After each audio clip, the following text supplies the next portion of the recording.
So you might not be able to tell, but I just walked out of Maggie Gyllenhaal's The Bride. Monstrous. And before I get into the guts of this film and what I ultimately thought about it, there are 3 very important things I need to say. 1, like the makeup, took me 5 whole minutes. 2, I am getting over a cold at the moment. And I bring that up because I have no idea whether my voice is going to hold out over the course of this video, or if I'm going to end up croaking like La Carlotta from Phantom of the Opera.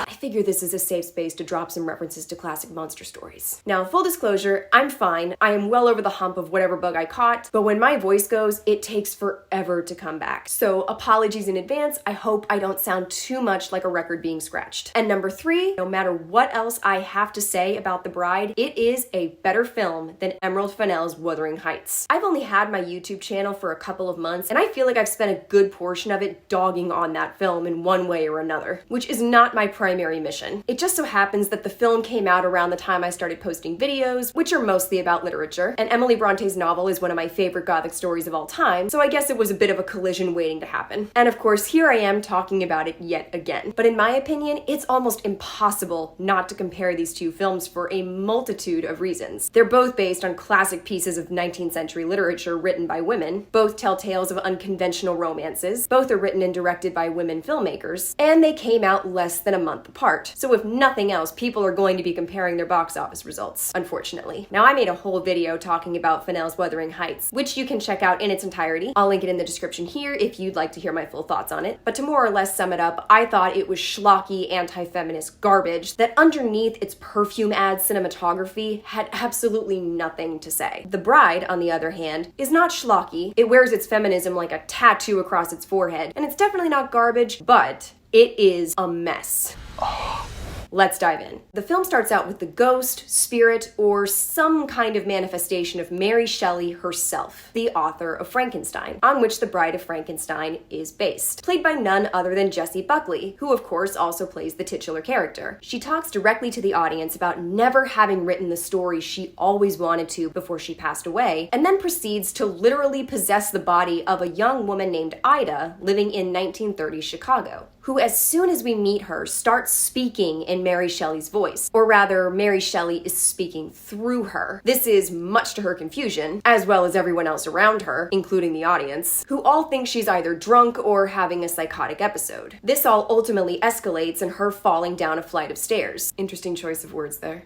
I'll roll with it. And that, of course, is where our twisted story begins. I will admit my Frankenstein fangirl heart was absolutely aflutter seeing Mary Shelley brought to life in this way. It makes her a part of the action and connects her to the Bride of Frankenstein in a way that she's never been before. Because, fun fact, there is no Bride of Frankenstein in the original novel. Her character was created much later in the famous sequel to the Frank Well classic. So I like the idea of Mary Shelley in a way being a part of this world and being almost as instrumental in the Bride's creation as Frankenstein and the mad scientist. Or rather, I like the idea in concept.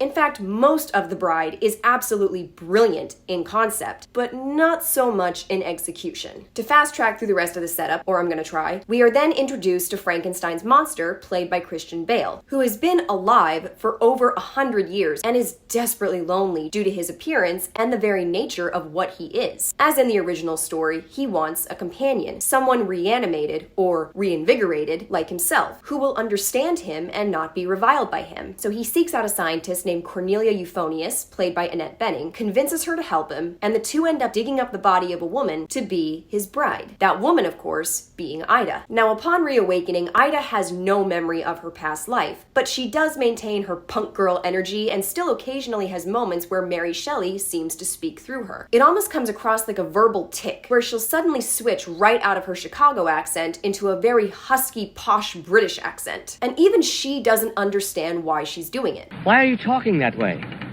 I thought you wanted to. But Frank, as the creature goes by, is almost instantly enamored with her and so grateful for the possibility of love and companionship that he accepts her for all of her eccentricities, and the two soon build a rapport. It is not long, however, that the two of them have to rely on each other as more than a couple, but as cohorts. After a night out on the town, Ida is set upon by two men who Frank ultimately 86s, partially out of self-defense, but also to protect Ida. And they end up in a very Bonnie and Clyde-esque style, going on the run as wanted criminals, hunted not only by the police, but the Chicago Mafia. As they venture from one place to the next, their relationship deepens, as does Ida's curiosity for who she was before her accident, as is Frank's explanation for why she can't remember anything up until this point. She even ends up sparking a radical feminist movement across America. As I said, in concept, this makes for a fascinating idea, and one that I was totally sold on by the trailers. I like that Maggie Gyllenhaal went about trying to stitch these various elements together into a sort of punk rock monster of her very own. And while I do commend her for the scope of her ideas, her handiwork here is incredibly clumsy, to where I would say that it all starts coming apart at the seams, but really, it never quite comes together to begin with. Now, Jessie Buckley here does an amazing job and plays the role, or should I say roles, with such intensity and dedication that it was almost enough for me at points to see right past what I thought were major flaws with her character. From the way she jumps from being Ida to Mary speaking through Ida to the bride to Mary speaking through the bride is a marvel to watch from a performance standpoint, because I don't think many actresses could have pulled it off so effortlessly. However, from a character standpoint, I found myself getting annoyed through most of the movie whenever Mary would talk through her. It started to feel more like a gimmick that undercut the drama of the moment, and I thought that it pulled the attention away from Ida, who I really wanted to get to know as the film went along. I wanted to see her developing her own agency and really starting to work through who she is versus who she was, and beyond her assigned role as Frankenstein's bride. But between her constantly switching back and forth between identities and the film just as constantly jumping from her and Frank to the detectives who were tailing them to the mobsters who were tailing the detectives, I feel like Ida's true identity, her true character, never actually has the time or opportunity to draw breath. Even from the beginning, with Mary possessing her, Ida is never at any point through this movie her own person. She is never solely herself. And I think that that hurts the film's message, which is supposed to be about this woman having her own voice. Instead, her character, like most of the elements of this film, feels fractured. It feels like you're looking at a broken mirror, and it's almost impossible to see through all of the disconnected shards what the film actually wants to reflect. For example, let's talk about the detectives, played here by Peter Sarsgaard and Penelope Cruz. Now, I thought that their storylines started out pretty strong, mostly due to their dynamic as characters. It's very clear that of the two, Cruz is the brains behind the operation, and they are both very aware of this. However, because of her being a woman in 1930s America, she is often forced to take a back seat to her male partner. And Sarsgaard, we come to understand, has some kind of connection to Ida from her past life that makes him, in one way or another, sympathetic towards her, almost protective of her. But as the film goes along, it almost feels like Gyllenhaal originally had bigger aspirations for how these two characters would connect, but ultimately changed her mind. Their connection, without spoiling anything, is literally spelled out to us through one big exposition dump and is never explored beyond that moment. It's the mortal cinematic sin of telling rather than showing. Part of me wondered while watching this, did Maggie and Peter have a fight off screen or something? And she was like, all right, give me the script and your badge. And what's worse is that this same piece of exposition is supposed to clue the audience into why the mobster characters are so interested in Ida. Most specifically, John Magaro, who in this movie kind of feels like Scrat from the Ice Age films. Not only because he's always just kind of hanging out in the background and conveniently showing up wherever the main characters happen to be, but because if you were to edit him out of the film past the beginning scene, it would not alter the plot in any way whatsoever. By the time this film was over, I could not think of a single purpose he served other than to just be a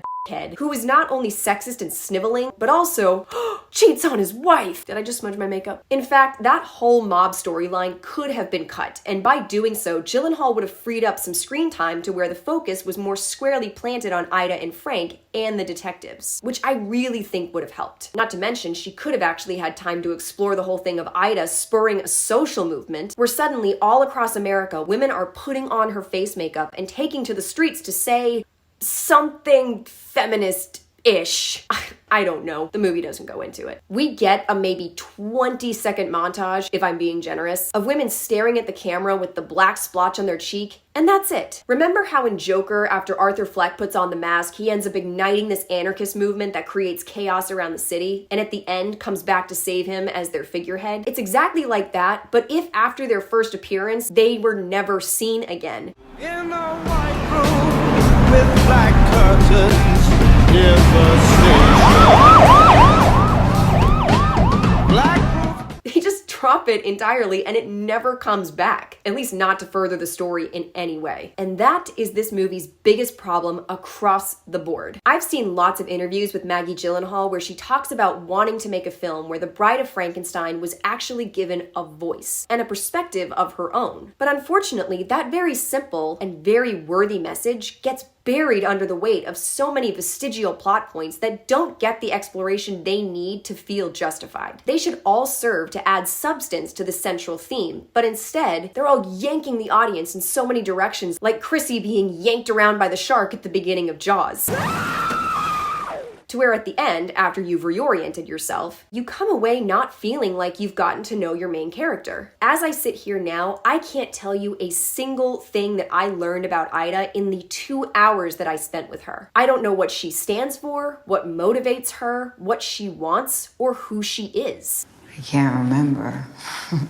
She feels, quite literally sometimes, like this movie's puppet instead of its protagonist. And that is where this film fails, and fails utterly. If it weren't for Penelope Cruz and Annette Bening occasionally coming in every once in a while to remind us how women are constantly underestimated and devalued, I would be pretty unclear as to what this film was ultimately trying to say. I have no doubt that the film has a feminist message behind it, which again is what makes it superior to something like Wuthering Heights. But it is almost incompetent in how it conveys that message. And that's a real shame, because in this world as it is right now, that's a message that should shine like a beacon, that we should be screaming from the rooftops. Women have voices, they have a purpose, and they should have autonomy. If this film had focused less on style, less on trying to wrangle this runaway herd of plot points together, I think it could have done just that. But it doesn't. It's just a mess of half-finished manifestos stuck together into paper mache over a balloon that will pop the moment you poke it through that paper shell.